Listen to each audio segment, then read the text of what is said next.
노태우 전 대통령의 연결식이 서울올림픽공원에서 국가장으로 엄수됐습니다. 장례위원장을 맡은 김부겸 총리는 과오는 있지만 연결식이 화해와 통합의 자리가 돼야 한다고 말했습니다. 대장동 의혹을 수사 중인 검찰이 김만배 씨의 배임 혐의 입증에 어려움을 겪으면서 영장 재청구를 두고 고심하고 있습니다. 또 유동규 전 본부장 지인의 자택에서 휴대전화 여러 대를 확보했지만 아직 사용자조차 파악하지 못하고 있습니다. 서울 고속버스터미널 매표 시스템에 오류가 발생해 1시간가량 매표가 중단되는 등 극심한 혼잡이 빚어졌습니다. 고속도로 휴게소에서 순찰차를 들이받고 달아난 운전자가 붙잡혔습니다. 공인중개사 시험에 역대 최대 규모인 40만 명이 지원했습니다. 10명 가운데 4명은 2030 세대였습니다. 국민의힘 대선 후보 4명이 차례로 스튜디오에 출연합니다. 오늘은 홍준표 후보가 함께합니다.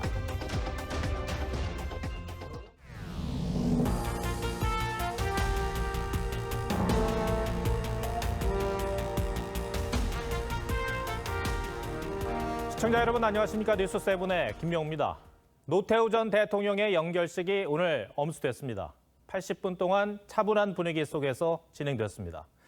노 전 대통령은 유족들의 배웅 속에 연희동 생가를 둘러봤고 재임 시절 치러진 88 올림픽을 기념하는 송파구 올림픽공원에서 영면에 들었습니다. 먼저 이채림 기자가 보도합니다.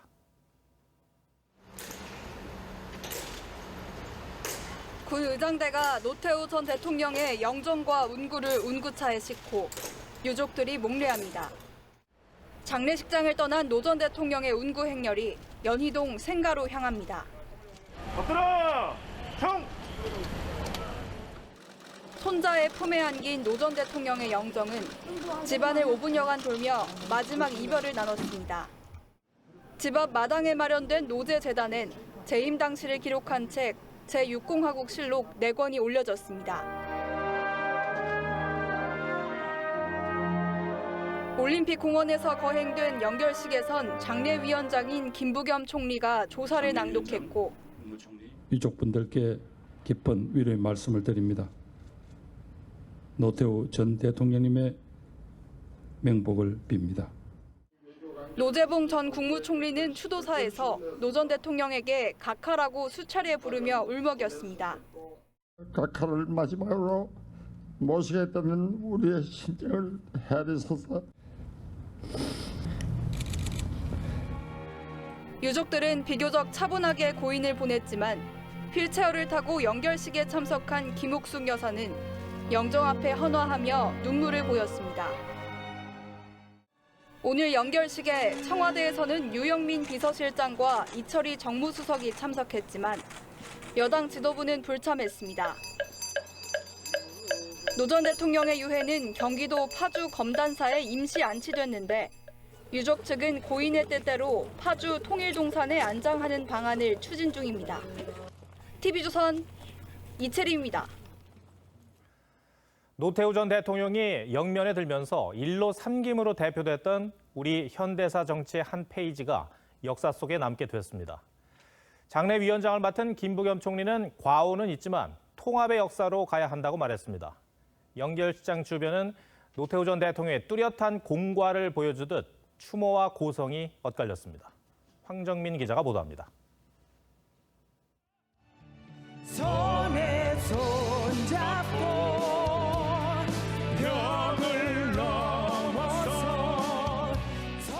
연결식장엔 88 서울올림픽 공식 주제가인 손에 손잡고가 추모곡으로 울려 퍼졌습니다.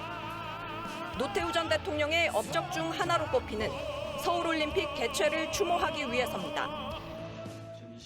2015년 고 김영삼 전 대통령에 이은 두 번째 국가장이었지만 한겨울에도 7천여 명이 참석했던 6년 전에 비해 연결식 참석자는 눈에 띄게 단촐했습니다.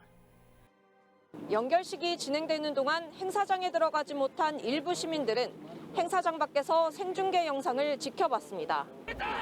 반면 일부 시민들은 국가장에 반대하는 피켓 시위를 벌이며 경찰과 대치했습니다. 군사 쿠데타와 5.18 강제 진압에 가담했다는 과오와 함께 물 같은 지도자로 보이는 게 좋다며 탈권위에 싹을 틔웠다는 평가가 공존하는 노태우 전 대통령. 현대사의 빛과 그림자를 남긴 고인의 마지막을 화해와 통합의 계기로 삼아야 한다는 목소리가 나옵니다. 오늘의 연결식은 고인을 애도하는 자리이자 화해와 통합의 역사로 가는 성찰의 자리가 되어야 합니다. TV조선 황정민입니다. 네, 여야 대선 후보들 움직임 전해드리겠습니다. 더불어민주당 이재명 후보는 오늘 공식 일정 없이 다음 달 2일 출범하는 선대위 출범에 집중했습니다. 경선 과정에서 이 후보 공격에 앞장섰던 서른 의원의 합류 가능성이 거론됩니다. 그러면서 이 후보는 자신을 둘러싼 조폭 연루설과 관련해 신빙성 없는 말을 침소봉대하고 있다며 반박에 나섰습니다. 장영욱 기자입니다. 이재명 민주당 후보가 과거 한 예능 프로에 출연했던 장면을 올리며 조폭 연루 의혹을 반박했습니다. 예능에서 만들어진 이미지를 벗기 위해 부인과 함께 외식을 한 사진이 조폭 연루설의 근거로 둔갑했다며 헛웃음을 참기 어렵다고 했습니다. 국민의힘과 일부 보수 언론이 조폭 연루설을 만들기 위해 침소봉대하고 있다고도 했습니다. 이 후보 측은 조폭 연루설, 대장동 의혹 등 야권의 공세를 정책 공약으로 정면 돌파하겠다는 구상입니다. 다만 음식점 총량제, 전국민 재난지원금 등 당과의 사전 조율 없이 파급력이 큰 정책들을 잇따라 언급한 것을 두고는 당내에서도 신중론이 나오고 있습니다. 민주당 관계자는 선대위가 공식 출범하면 정책과 관련된 혼선도 크게 줄어들 것이라고 말했습니다. 이 후보는 오늘 공식 일정 없이 다음 달 2일 출범할 선대위 구성에 주력했습니다. 경선 과정에서 이 후보의 구속 가능성까지 언급했던 이낙연 캠프의 서른 의원과 친문 핵심으로 꼽히는 홍영표 의원이 공동 선대위원장으로 합류할 가능성이 거론됩니다. TV조선 장용욱입니다. 대선 후보 선출 전 마지막 주말을 맞아 국민의힘 후보들은 막판 지지세 결집에 나섰습니다. 윤석열 후보는 책임당원의 30%가 있는 대구 경북을 찾아 지지를 호소했는데 홍준표 후보는 지지율이 뒤처지니 다급한 모양이라고 신경전을 펼쳤습니다. 박지호 기자가 보도합니다. 윤석열 후보가 대구 당원들의 환호를 받으며 국민의힘 당사에 들어섭니다. 윤 후보는 검찰총장을 사퇴하기 전 마지막으로 방문한 곳이라는 대구와의 인연을 강조하며 내년 대선 결과에 자신감을 보였습니다. 이제 4달만 있으면은 이제 대망의 정권 교체 대행사가 남아 있습니다. 보수 텃밭으로 불리는 대구에서 당심 잡기에 나선 윤 후보의 행보에 대구가 지역구인 홍준표 후보는 다급한 모양이라고 비판했습니다. 뒤집어졌거든. 그래서 다급한 모양인데 이제 그 흐름을 돌리지 못할 겁니다. 경북 강원도민 1만여 명이 지지선언을 했다고 밝힌 홍 후보는 당심도 자신에게 몰리고 있다며 자신감을 보였습니다. 파리떼, 주사파 등 양측의 거칠어진 언행에 경선 이후 원팀을 우려하는 목소리도 나오고 있습니다. 원희룡 후보는 경선 후보들 간 도를 넘어선 언행이 오가고 있다고 지적했고 유승민 후보도 저질 정치를 끝장내야 한다고 주장했습니다. 국민의힘 후보들은 내일 마지막 종합 토론회를 치르고 모레부터는 당원 투표가 시작됩니다. TV조선 박조입니다. 모레부터 단계적 일상 회복이 시작됩니다만 오늘 발표된 국내 코로나 신규 확진자는 2,104명으로 사흘 연속 2,000명대를 이어갔습니다. 곳곳에서 돌파 감염 사례가 속출하고 내일 헬로윈데이가 있어 더 걱정입니다. 박상준 기자가 전해드립니다. 경남 창원의 한 병원. 정신병 등에서 시작했던 집단 감염은 요양병원 병동으로 퍼져 사흘 만에 162명으로 늘었습니다. 최소 100명 이상이 백신 접종을 마쳤지만 돌파 감염을 막지 못했습니다. 현재 해당 의료기관은 전체 코호트 격리 중에 있으며 정확한 감염 경로는 조사 중입니다. 전국 곳곳에서 요양병원과 돌봄시설 관련 집단 감염이 잇따르며 주춤했던 코로나 확산세가 다시 거세지고 있습니다. 특히 내일 헬로윈데이를 앞두고 곳곳에 인파가 쏟아져 확산의 기폭제가 되는 건 아닌지 우려가 커지고 있습니다. 정부는 중환자실 병상 가동률이 75%를 넘기면 비상계획 조치를 실시하고 현행 거리두기처럼 영업시간과 사적 모임 인원 등을 제한하기로 했습니다. 의료체계 열악이 위험한 경우에는 일상 회복의 과정을 중단하고 강력한 비상조치 계획을 단기간에 발동하겠습니다. 우리보다 먼저 일상 회복에 들어간 싱가포르의 경우 최근 확진자가 5,000명을 넘어서자 사적 모임 인원을 5명에서 2명으로 줄였습니다. TV조선 박성준입니다. 아직 위드 코로나 시행 전이지만 오늘 낮부터 서울 이태원엔 인파가 모이고 있다고 합니다. 현장에 나가 있는 취재기자 연결하겠습니다. 정준영 기자, 헬로윈으로 들떠 보이는데 지금 나가 있는 곳이 어디입니까? 네, 서울 이태원 거리에 나와 있습니다. 자, 사람들이 많이 모일 것 같은데요. 방역 수칙 제대로 지켜지고 있습니까? 네, 오후 들어 이곳 이태원 거리에 행인들이 몰려들기 시작하더니 지금은 거리를 가득 메울 정도입니다.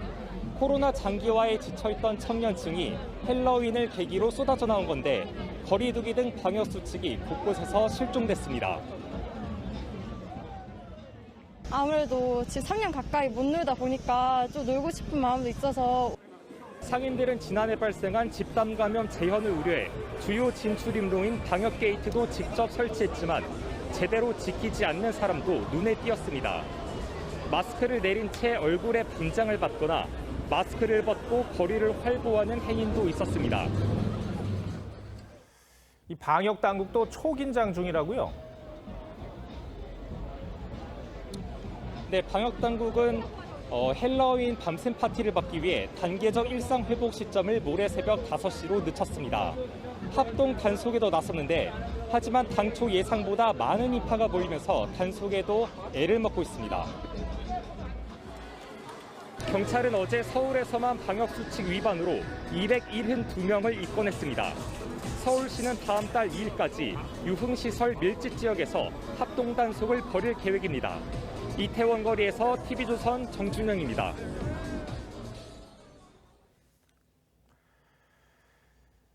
지난해 2월 사회적 거리두기를 도입한 지 1년 8개월 만에 일상 회복이라는 점 말씀드렸습니다. 말씀드린 것처럼 위드 코로나가 이제 이틀 앞으로 다가왔죠. 이 또한 한 번도 겪어보지 못한 상황이지만 그래도 숨통이 좀 트였다는 사람들이 많습니다. 오늘의 포커스는 정은혜 기자가 묵묵히 견뎌낸 국민들의 거리두기 애환에 맞춰봤습니다. 지난해 2월 열린 중앙재난안전대책본부 회의. 거리두기가 불신과 차별로 이어져서는 안 될 것입니다. 그때만 해도 거리두기란 말은 낯설었고 오래지 않아 끝날 거란 기대가 컸습니다. 하지만 코로나19 확진자 수가 무섭게 늘고 있습니다. 하루 확진자 수가 최고치를 다시 썼습니다. 집단 감염이 잇따랐습니다. 당장 마스크를 써야 했지만 전 국민이 쓸 마스크가 부족해 품귀 대란이 몇 차례 벌어지기도 했습니다. 이젠 마스크를 벗는 게 오히려 어색하다는 반응마저 나옵니다. 일단 학교를 안 간 지 2년 정도 돼가지고 처음 보는 친구들이라든지 아니면 오랜만에 만난 친구들 앞에서도 마스크를 벗기가 상당히 좀 부끄러운 그런 부분들도 있어요. 사람과 사람 사이 간격은 2m로 멀어져야 했습니다. 식당 테이블마다 칸막이가 설치되기 시작했고 회사는 재택근무, 학교는 비대면 수업이 일상으로 자리 잡았습니다. 추석과 설 같은 명절엔 가족을 보고 싶은 마음도 거리두기 때문에 꾹 참아야 했습니다. 왜 눈물이 빙 도노? 예전 같지 않고 안 그러면 안 이렇겠는데 그 코리아 때문에 이렇다. 백신 접종이 시작된 올해 2월까지 꼬박 1년을 우리 국민들은 거리두기 하나의 의지에 코로나 바이러스와 싸워왔던 셈입니다. 거리에 사람들의 자취가 사라지면서 자영업자들은 생계가 위협받는 상황에까지 몰렸습니다. 거리두기 완화를 요구하고 싶어도 정작 거리두기 때문에 집회를 열 수도 없었습니다.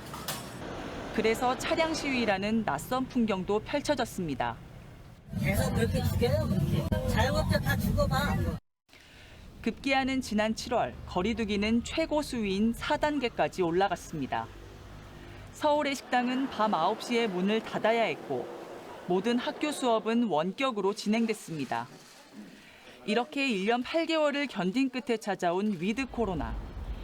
물론 앞으로도 거리두기의 기본 방침을 지켜야 하는 건 변함이 없습니다. 1년 8개월의 거리두기를 견뎌낸 그 힘으로 위드 코로나의 성공을 꽃피워야 할 때입니다. 국민들이 잘 이해하고 따라온 거죠. 이제까지를 그래도 성공적인 코스로 왔다면 그건 전적으로 국민들의 공이다. 뉴스7 포커스였습니다. 네, 어느덧 도심까지 단풍이 내려올 정도로 가을이 깊어가고 있습니다. 단풍과 억새꽃이 핀 관광지에는 가을 정취가 가득했는데요. 그 풍경을 이승훈 기자가 담아왔습니다. 춘천 사막산 능선마다 울긋불긋 단풍으로 물들었습니다. 사막산 자락에 안겨있는 의암호에 가을이 무르익었습니다. 옥빛 호수와 붉고 노란 단풍이 어우러진 풍경, 한 폭의 수채화를 연상시킵니다. 사막산 전망대는 이렇게 가을 단풍을 즐기려는 나들이객들로 북적였습니다. 산에 오른 나들이객들은 늦가을 단풍이 빚어낸 절경에 감탄사를 연발하면서 가을 정취에 빠져듭니다. 나무들이 색깔이 다양해서 꽃같이 아름다워서 올라오는데도 무섭지 않고 잘 올라올 수 있었던 것 같아요. 해발 900m 간헐제 억새평원. 축구장 47개 크기의 평원에 은빛 억새 물결이 출렁입니다. 하얀 융단을 펼쳐놓은 것 같은 억새평원을 걷다 보면 일상의 시름이 잠시 잊혀집니다. 살랑살랑 부는 바람에 맞춰 춤을 추는 억새들. 자연이 빚어낸 평화로운 풍광은 나들이객들에게 마음의 여유를 선사합니다. 불안감이 있지만 그래도 밖에 나오니까 마음도 속도 편하고 눈이 힐링되는 것 같아서 좋습니다. 깊어가는 가을, 은빛 억새와 오색 단풍이 전국 곳곳에 물들면서 가을 정취도 무르익어가고 있습니다. TV조선 이승훈입니다. 검찰이 다음 주 초 대장동 의혹 핵심 인물인 김만배 씨와 남욱 변호사에 대한 구속영장 재청구에 나설 방침입니다. 하지만 핵심 혐의인 배임죄 적용 여부를 놓고는 혐의 입증이 어려워 고심하고 있습니다. 이채연 기자입니다. 검찰이 이르면 다음 주 초 김만배 씨와 남욱 변호사를 상대로 구속영장을 청구할 방침을 세운 것으로 파악됐습니다. 지난 14일 김 씨의 구속영장이 기각된 뒤 2주간 보강 수사로 뇌물 혐의를 다지는 데 일정 부분 성과를 봤다는 의미로 해석됩니다. 검찰은 영장 기각 이후 김 씨를 상대로 대질 조사를 포함해 5차례 진술을 받았습니다. 구속영장 재청구가 임박했다는 얘기가 있는데 어떻게 좀 받아들이세요? 여전히 혐의를 좀 부인하시는 거예요? 하지만 뇌물 혐의 수사에 비해 배임 혐의 관련 수사는 아직 답보 상태인 것으로 전해졌습니다. 검찰은 김 씨의 첫 영장에 담았던 뇌물 혐의도 상당 부분 구체화한 것으로 전해졌습니다. 검찰은 김 씨가 유 전 본부장에게 약속한 700억 원의 뇌물 약정 외에 곽상도 전 의원 아들에게 퇴직금 명목으로 50억 원 등을 지급하기로 했다고 보고 있습니다. 검찰은 지난 18일 귀국해 불구속 상태로 조사를 받고 있는 남욱 변호사도 뇌물 공여 혐의 공범으로 간주해 구속영장을 청구할 방침입니다. TV조선 이채연입니다. 검찰은 2주 전 유동규 전 성남도시개발공사 기획본부장 지인의 집에서 휴대전화 여러 대를 확보한 바 있습니다. 그런데 이 휴대전화들을 지금까지 봉인도 풀지 못한 채 보관만 하고 있는 것으로 전해졌습니다. 누구의 것인지 특정을 못해서 분석 작업 시작조차 못하고 있는 겁니다. 늦어지면 늦어질수록 수사 의지 부족하다는 지적이 또 나올 수밖에 없습니다. 장윤정 기자입니다. 검찰이 유동규 전 성남도시개발공사 기획본부장 지인 A씨 오피스텔에 들이닥친 건 지난 15일 이른 아침이었습니다. 이사를 준비하던 A씨를 가로막고 진행했을 정도로 압수수색은 급박하게 이뤄졌습니다. 앞선 압수수색에서 유 전 본부장 휴대전화 확보에 실패했던 검찰은 당시 적법한 영장에 따라 압수수색을 진행 중이라며 실시간으로 압수수색 상황을 공개했습니다. 검찰은 A씨로부터 휴대전화 여러 대를 확보했지만 보름째 유 전 본부장 소유의 휴대전화를 특정하지 못한 것으로 전해졌습니다. 검찰 관계자는 유 전 본부장의 옛 휴대전화가 있는지 확인하고 있다며 포렌식 대상 휴대전화를 특정하지 못했음을 사실상 시인했습니다. 일각에선 유 전 본부장 측이 수사 혼선을 유도하기 위해 휴대전화 소재를 일부러 흘린 게 아니냐는 분석도 제기됐습니다.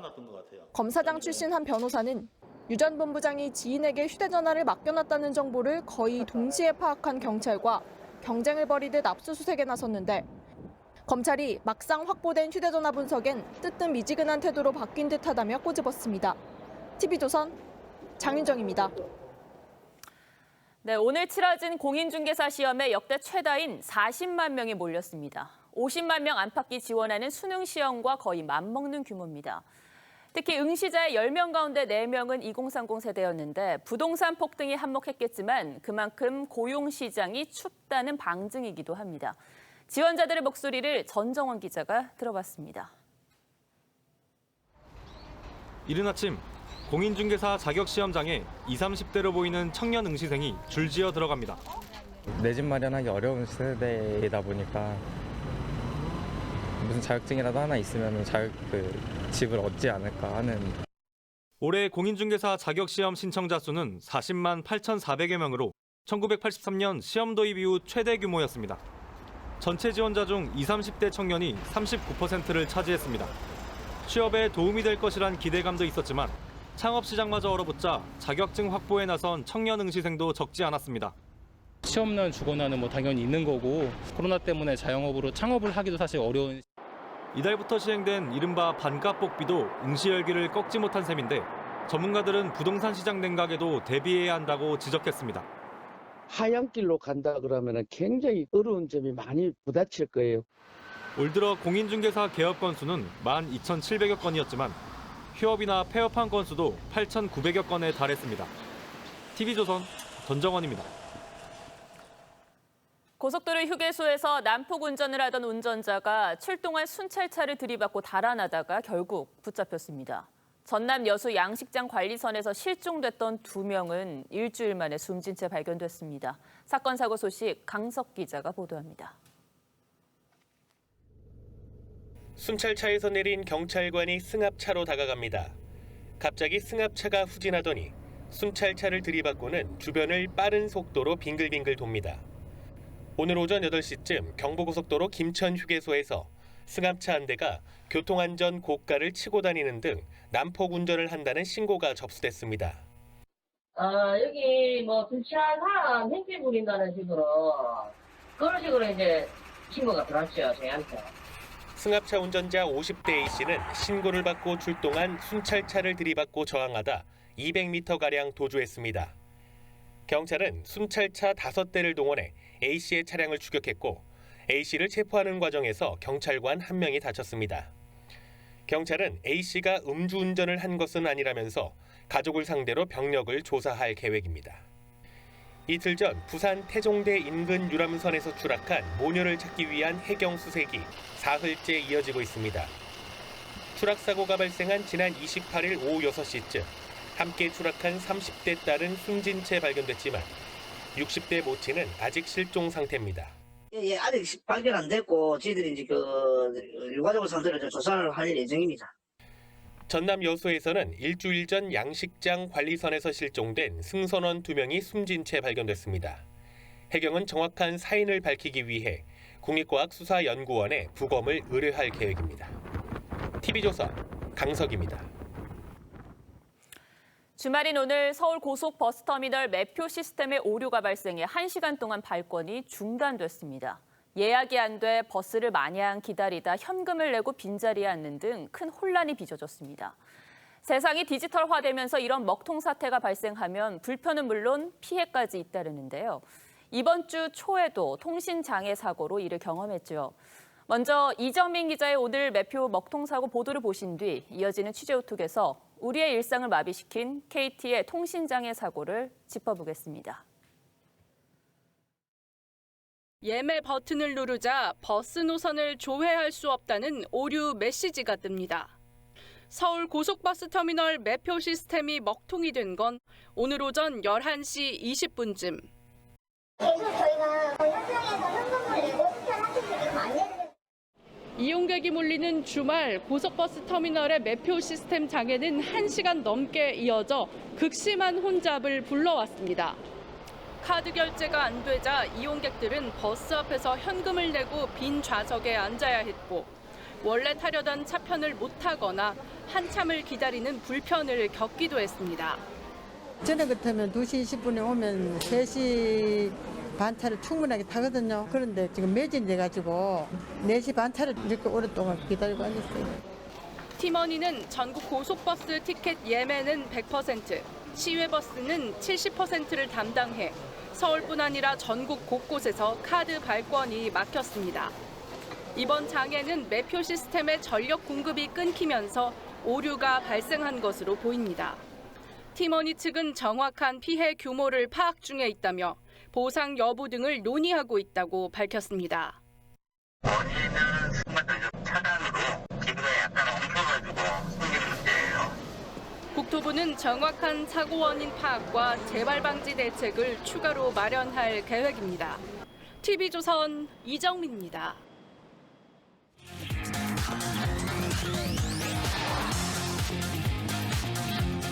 지난 월요일 대한민국 구석구석이 마비됐습니다. 재난 영화에서나 보던 일이 어쩌다 현실에서 벌어졌을까요?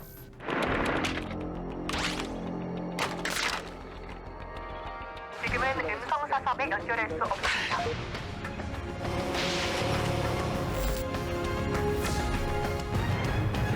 자, 이성배 기자, 통신이 먹통이 되면 어떤 일이 벌어지는지 국민들이 뜻하지 않게 체험한 셈이 됐어요. 통신 먹통은 일단 위드 코로나에 대한 기대감이 반영된 월요일 점심시간을 전후해서 발생했습니다. 단순 휴대전화 연결부터 일반적인 카드 결제 업무를 수행하는 기기까지 모두 적용이 됐습니다. 식당의 경우는 또 어땠을까요? 한 번에 몰린 손님들이 결제를 앞두고 결제 시스템이 먹통이 되다 보니 누가 결제를 해야 되나 고민하게 되는 상황이 발생하고, 손님 받지 못하니까 행동력 갖고 다니는 분들은 없잖아요.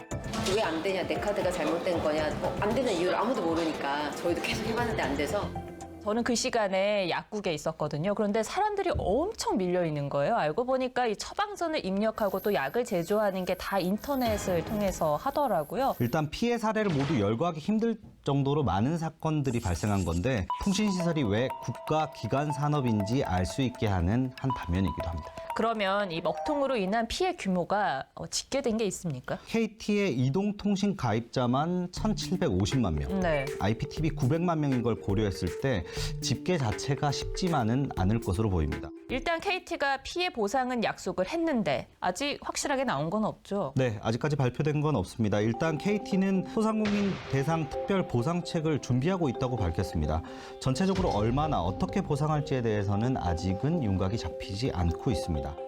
소비자에 대한 그 보상 부분은 저희가 약관은 있습니다만은 관계없이 약관상 3시간라고 하는 거, 이게 이제 마련된 지가 오래된 겁니다.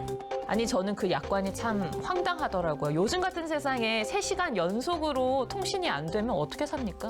그래서 이 약관들 좀 알아봤는데요. 약관의 기준 언제부터인지 보니 2002년에 정보통신부가 기존 4시간 기준을 3시간으로 강화해서 약관에 명시하도록 했습니다. 그러니까 한 20년 전에 만들어진 거네요. 당일 KT가 오락가락 발표한 게 또 문제가 됐어요. 디도스 공격이라고 해서 경찰까지 출동을 했잖아요. 네, 사실 이번 사태가 커지게 된 이유 중에 하나가 이 KT의 어설픈 대응이라고 볼 수 있습니다. 대규모 디도스 공격 발생으로 파악된다고 오후 12시를 전후한 상황에서 발표를 했던 건데요. 디도스가 아니라는 징후가 곳곳에서 나오니까 2시간 후인 오후 2시쯤에 면밀히 확인한 결과 네트워크 경로 설정인 라우팅 오류를 원인으로 파악했다고 사실상 입장을 선회한 건데요. 이미 경찰청까지 사건을 접수해 KT로 출동하고 난 상황이라서 사건 당일 참 웃지 못할 상황들이 많이 발생했었습니다. 자, 그리고 알고 보니까 설비 교체 작업 때문에 이런 일이 벌어졌는데 왜 굳이 대낮에 한 거죠? 통상 이런 작업의 경우 트래픽이 가장 낮은 시간대에 이뤄지는 것이 보통입니다. 보통 밤이나 새벽이나. 네. 당초 해당 설비 작업은 새벽 시간대에 작업을 하기로 이야기가 되어 있었지만 오전에 실제로 장비 설치와 시스템 설정까지 진행한 것으로 나타났습니다.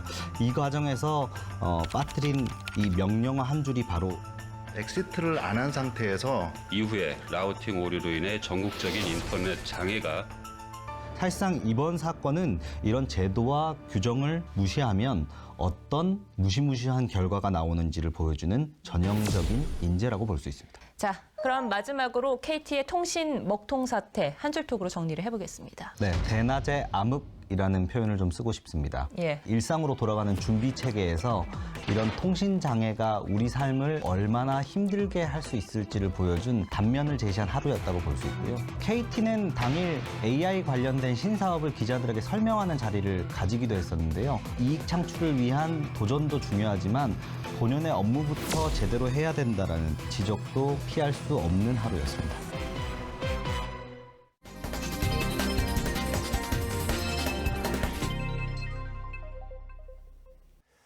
다음 주 월요일부터 시작되는 국민의힘 당원 투표를 앞두고 차례로 4명의 후보를 저희 스튜디오로 초대해 인터뷰하고 있습니다. 어제 원희룡 후보에 이어 오늘은 홍준표 후보와 얘기 나눠보겠습니다. 후보들 일정에 따라 순서를 조율했다는 점 말씀드리겠습니다. 안녕하십니까? 네. 네. 후보님 요즘에 지지율을 보니까 여론조사상에서 나쁘지 않습니다. 상승세인 것 같은데. 근데 지금 중요한 것은 당내 경선이란 말이죠. 그렇습니다. 당원들의 판단이 중요하다고 생각을 합니다. 윤석열 후보와의 경쟁 어떻게 판단하십니까? 당심은 민심을 따라갑니다. 네. 지금 민심으로서는 이재명이 이길 사람이 최근에 유일한 후보가 저지 않습니까? 그게 여론조사가 계속 나오고 있지 않습니까? 그러면 당시면 정권 교체가 무엇보다도 초미의 현안으로 알고 있는데 우리 책임당원들은 민심을 따라갈 수밖에 없습니다. 과거처럼 대의원 경선이 아니고 극소수의 대의원 경선이 아니고 지금은 전 책임당원 경선입니다. 그러면 당심은 민심을 따라갈 수밖에 없죠. 알겠습니다. 후보들 중에서 가장 나이가 많으세요. 그렇습니다. 네. 그런데 젊은 층에서의 지지가 비교적 높게 나오는 것으로 알고 있습니다. 그렇습니다. 자체적으로 판단하시기에 이유가 뭐라고 생각하세요? 우선 그분들 말씀 들어보면 뭐 솔직하고 말 빙빙 안 돌리고 거짓말 안 하고 그리고 미래 세대 정책을 제가 주로 많이 발표를 합니다. 네. 그리고 국정에 대한 그랜드 디자인한 그런 정책을 많이 발표합니다. 지금 후보들 중에서 국정 전체를 어떻게 만들겠다. 그렇게 정책을 발표하는 후보는 저밖에 없습니다. 한번 다른 후보 나오면 한번 물어보시죠. 네, 알겠습니다. 그런데요.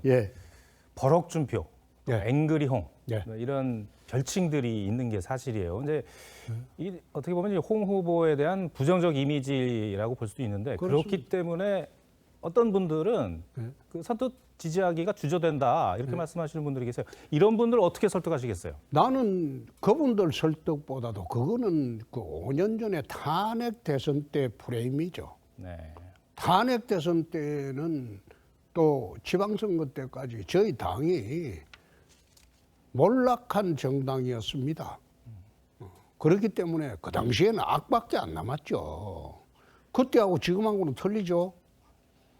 그리고 그런 걸 두고 아직도 5년 전 프레임에 갇혀 있는 분들에 대해서는 제가 지금 설득할 시간이 없습니다. 그제 개헌 공약 발표하신 거 들었습니다. 대통령 4년 중임제 그리고 그렇습니다. 국회의원 수도 줄이겠다고 하시고 그렇습니다. 지금 제도와는 정말 많이 다릅니다. 상하 양원제 한다고 하고요. 국회의원 소환제 한다고 하고. 왜 이런 변화가 필요하다고 생각하십니까? 그것은 지금 우리 87년 헌법 체제가 중진국 들어가는 초입의 헌법입니다. 이제 금년부터 우리가 선진국 시대가 되었습니다. 그럼 선진국 시대에 걸맞는 정치, 경제, 사회, 문화 그리고 대북, 국방, 안보, 외교 전부 다 틀이 선진국 시대로 바뀌어야 됩니다. 그렇기 때문에 개헌을 내 공약을 하면서 그런 이야기를 했는데 선진국 시대에 걸맞는 체제를 갖추자는 겁니다. 사실 지금 개헌을 하기 어렵죠. 대통령이 제가 되더라도 2024년도에 총선 때 그 개헌 공약을 내걸고 총선을 할 생각입니다. 그렇게 해서 총선에서 이기면 바로 개헌 절차로 들어가려고 합니다. 네. 지난 서울, 부산 시장 선거 때 국민의힘이 압승을 했는데 보통들 이제 부동산 민심, 성난 부동산 민심 때문에 국민의힘이 이겼다 이런 말씀들 많이 하세요. 지금 대장동 의혹도 어떤 그런 같은 맥락인 것 같고요. 그렇습니다. 오늘 나오셨는데요. 홍준표 후보의 부동산 정책 핵심 간략히 좀 설명해 주세요. 도심을 초고층으로 고밀도로 개발을 해서 도심의 용적률을 1,500%, 현행법에 지금 돼 있는 게 1,500%입니다. 네. 뉴욕이 그 3,300%입니다. 그리고 도쿄가 3,000%입니다. 도심을 고밀도 그리고 초고층으로 개발을 해서 도심에 살 수 있도록 해줘야 됩니다. 특히 젊은 세대들은. 그래야지 뉴욕이나 도쿄처럼 출퇴근 거리가 줄어들어요. 네. 그래서 도심의 트래픽이 확 줄어듭니다. 나이가 좀 드신 분들은 편하게 교외로 나가 사시고, 말하자면 뉴욕이나 그리고 도쿄처럼 그런 식으로 도심을 초고층 개발을 하게 되면 쿼터 아파트라고 제가 4분의 1 아파트를 공약을 한 일이 있는데 네. 그거는 젊은 층들이 집을 갖기가 굉장히 쉬울 겁니다. 그렇게 하게 되면 서울에 이게 스카이라인하고 지역이 바뀌죠. 그래서 그건 대통령이 되면 오세훈 시장하고 협의를 해서 네. 서울 도심을 초고층 개발을 하려고 합니다. 네.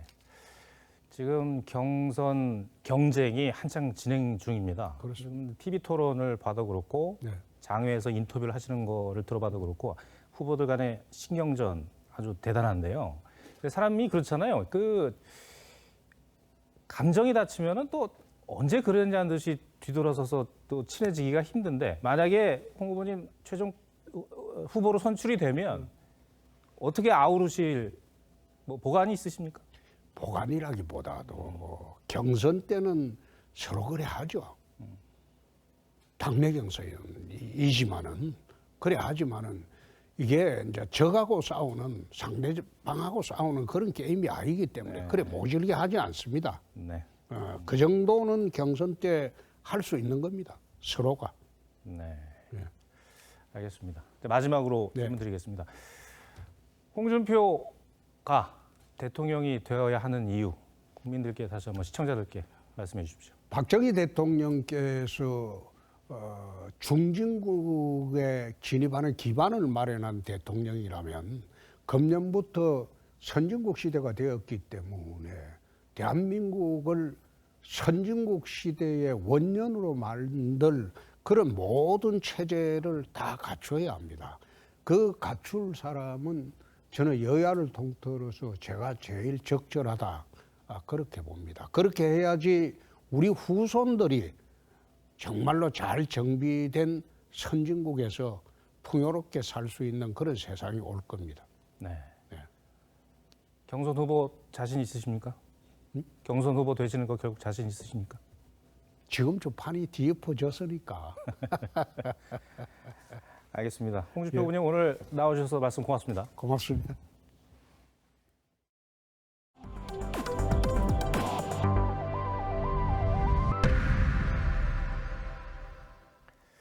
국내 프로축구 파이널 라운드가 오늘 시작됐습니다. 인천이 한 명 퇴장당한 서울을 꺾고 승점 석점을 챙겼습니다. 스포츠 소식은 최은정 기자가 보도합니다. 전반 10분, 서울 백상훈의 발이 높았습니다. 급기야 출혈까지. 경고를 줬던 심판은 비디오 판독 이후 퇴장으로 다시 카드를 바꿔듭니다. 수적인 열세에 봉착한 서울. 결국 후반 33분 인천 송시우에게 골을 내줍니다. 종료 직전 김현의 쐐기골까지. 인천이 서울을 2대0으로 꺾고 잔류를 위한 파이널 B의 귀중한 승점 3점을 챙겼습니다. 서울은 지난해 세상을 등진 수비수 김남춘의 사망 일주기에 맞춘 추모 세리머니로 결의를 다졌지만 안익수 감독 부임 이후 7경기 만에 첫 패배를 당했습니다. 삼성의 슈퍼루키 이원석의 석점포. 곧바로 오리온의 슈퍼루키 이정현이 석점으로 응수합니다. 박빙의 승부는 오리온 에이스 이대성이 해결했습니다. 2점 차, 경기 종료 40초 전에 터진 결정적인 석점포. 이대성의 클러치 능력을 앞세운 오리온이 삼성을 81대 76으로 꺾고 2위로 도약했습니다. 세터 유강우의 토스에 이은 임동혁의 백어택. 상대 코트에 공이 내리꽂힙니다. 역대 1호, 팀 통산 5만 득점입니다. 대한항공이 3대 0 승리로 대기록 달성을 자축했습니다. TV조선 최윤정입니다.